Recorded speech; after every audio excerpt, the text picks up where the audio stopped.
morning. So today Saturday, pero medyo late lang kami gumising ngayon dahil hindi kami kakain sa McDonald's or magbe-breakfast dahil last night kumain na kami ni Jamie sa labas dahil nag-iaya si Jamie na yun nga mag-date nga daw kami.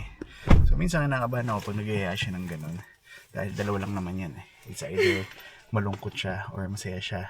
So good thing kagabi kaya siya nag-iaya dahil she had a good day daw. Parang si Enzo lang. Parang si Enzo.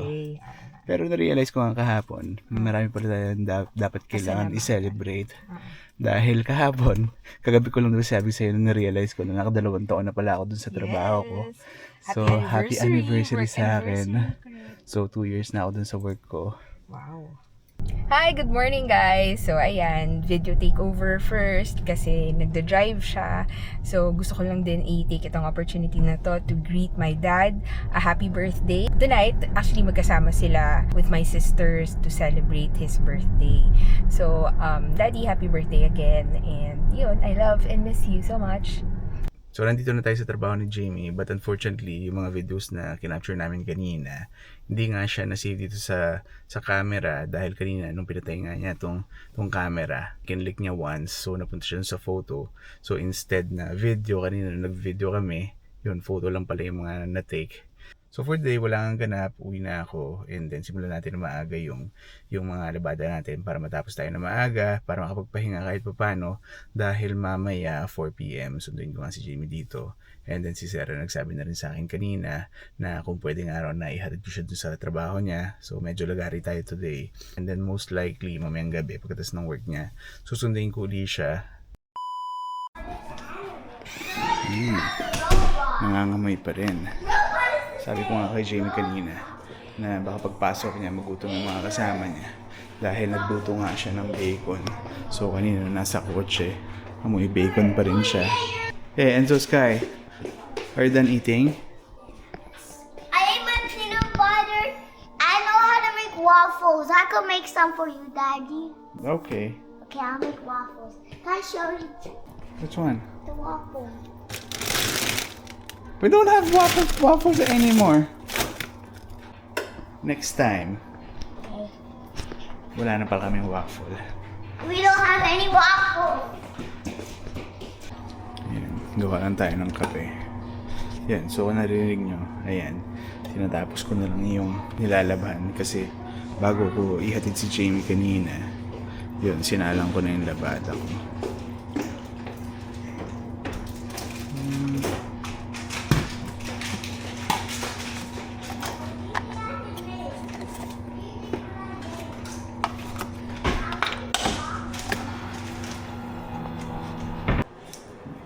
Kain na naman sila. Pero gusto nila kainin eh. Yan, chicken nuggets uli. Is that your favorite? Ha? Yan na, nahulog. Be careful, Sky. Can you get these for me? Okay. Time check, 3:40. Ito si Sky. May merienda na. Si Enzo kumain na. So ako ngayon, sundin ko na si Jamie. And then after that, yan si Sarah.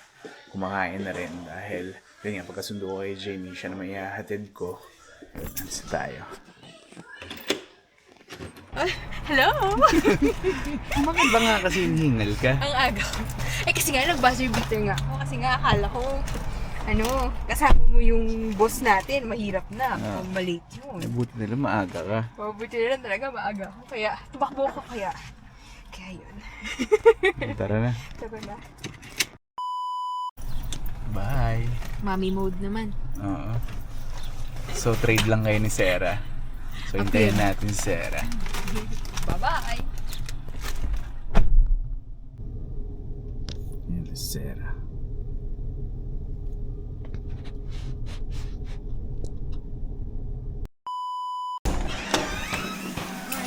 Hello. What's that? Wait. What's that? Wait. Hindi ko na-intindihan. What's that? Wait. A lace. I made something. Oh, what's that? An ant house.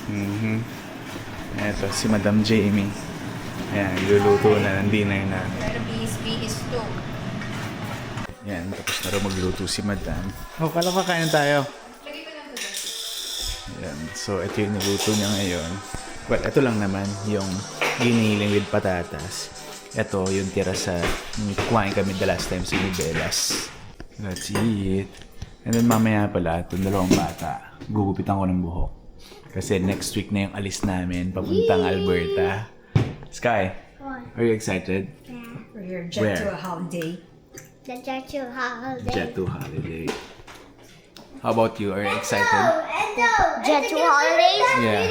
Yes. You want to show your bed? I fixed the bed. I want to show you. Huwag na. Please. Huwag na. Para dikit-dikit kasi yung kama dun sa loob ng kwarto. Malamig dito sa bahay, pero sa labas mainit, no? Yan, gugupitan ko muna itong dalawa. Enzo, who's gonna go first? Me.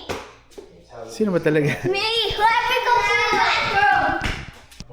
Yan na, bagong gupit na itong dalawa. Si Sky din. So, kung mapapansin nyo, ayan, nag-iba na naman ng layout yung bahay namin. Kasi last week, hindi ko na napakita. Kasi nung Sunday, pagka-upload ko nga ng video, yun, may nag-message sa akin, nabenta namin yung sofa bed. So, eto, nilabas ko from the room. Kasi para, dito na lang kami magpapahinga. Na habang magpapahinga, pwede manood ng TV. And yung sa loob kasi ng kwarto, yung meron kasi binigay sa amin na, anong tawag doon? Inflatable bed. Inflatable bed. So, pinagtabi na lang namin dun sa kwarto. So, kaya kanina ayoko pakita. Dahil, yun, puro kama na lang yung nasa loob ng bahay namin. Okay? Okay. Maibat lang tayo ng view ngayon. Dito tayo Oo, dito tayo. dito tayo Ayan, sa living area. Si Jamie, Ginawin. nilalamig pa rin. Siguro, konting update lang dun sa mga nangyari sa amin this week. So, si Sarah nga, yun, nakatikim na siya ng unang sweldo niya. And sabi niya, ano ba, magpapakain ba si Sarah? Hindi ko alam. Kayo yung mas nagkasama. Siya kasi every time na lang na umuwi ako dito, either nasa school pa siya or nasa work na siya. Huwag na lang tayo mag-expect. Nung Saturday, yun, tinignan nga namin yung apartment na nakita namin sa internet. But unfortunately, hindi nga namin siya nagustuhan. Nung Monday, parang mga around afternoon, nag-message sa yung landlord natin, no? Kung pwede ba raw mag-usap. Kasi in the last time, sa text message nga lang kami nag-usap. And then si Jamie, over the phone lang. So parang gusto ata nila is parang face-to-face. Oo. Nung Monday nga, nagkausap kami, 4 kami. Ako, si Jamie, yung landlord namin na mag-asawa din. To make the long story short, hindi na kami lilipat ng bahay. Kasi, although before nga, sinabi namin na, nagpaalam na nga kami, naghahanap na kami ng iba. Actually, kami ni Jamie, parang nag-usap kami na nag-agree kami na taas-taasan na nga yung budget namin dun sa paglipat namin. So, nabagay ko nga before na ang bayad namin dito sa bahay na to is $2,250. And napag-usapan namin Jamie, more or less, nag-agree kami magkano? Mga around 2.5.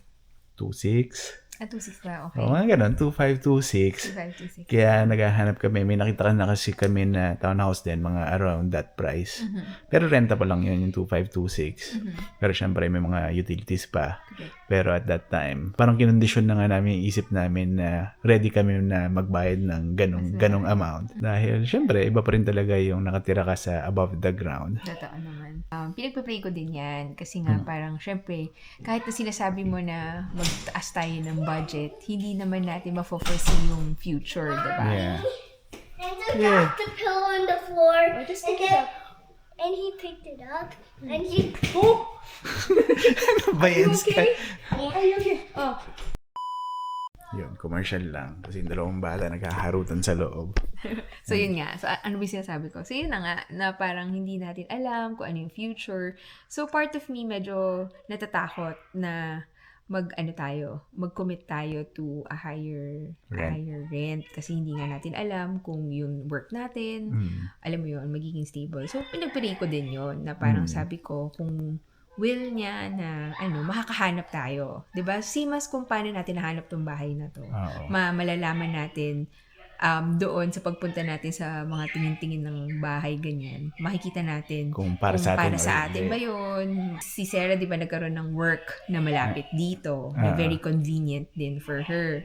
So, parang nag-iba na naman yung dynamics ng ano natin, ng routine natin. Tinawagan kita agad. Tapos sinabi ko sa'yo, uy, mamayang gabi, kausapin daw tayo ng landlord. Tinawagan nga si Jamie, yung over the phone lang.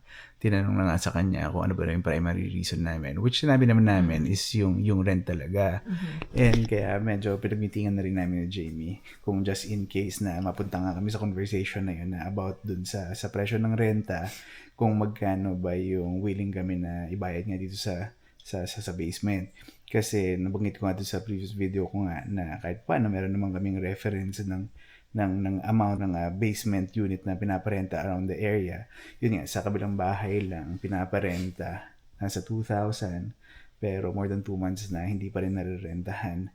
Kaya nag-come up ako dun sa amount na magkano? 1,800. 1,800. Kaya nung una nga si Jamie, parang nahihiya pa siya, hindi ba sobrang baba.